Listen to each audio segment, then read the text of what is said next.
آج یہاں security capital ہل پر بہت زیادہ ہے اور مجھے کافی سیکیورٹی سے گزر کر میں یہاں تک پہنچی ہوں۔ اب میں اگر بات کریں ہم اس ایڈریس کی تو عام طور پر ہر سال امریکی صدر کانگریس سے اسٹیٹ آف دی یونین میں خطاب کرتے ہیں، جس میں وہ گزشتہ سال کی کارکردگی کا جائزہ لیتے ہیں اور مستقبل کا اپنا پلان بتاتے ہیں۔ مگر یہ خطاب نئی صدارت کے پہلے سال نہیں ہوتا کیونکہ صدر کے پاس پچھلے سال کا کوئی ریکارڈ نہیں ہوتا، اس لیے صدر ٹرمپ کا آج کا خطاب جو ہے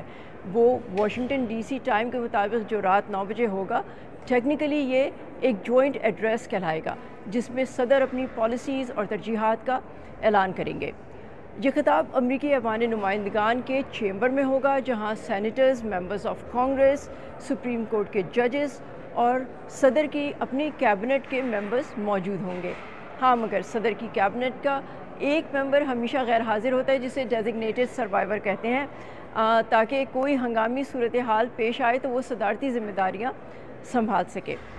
اب اگر بات کریں ماحول کی تو صدر ٹرمپ کے لیے اس بار ماحول موافق ہوگا کیونکہ کانگریس میں ریپبلکن پارٹی کی اکثریت ہے۔ اس کا مطلب یہ ہے کہ صدر ٹرمپ اپنا ایجنڈا اور اپنی قانون سازی کو بھرپور سپورٹ کے ساتھ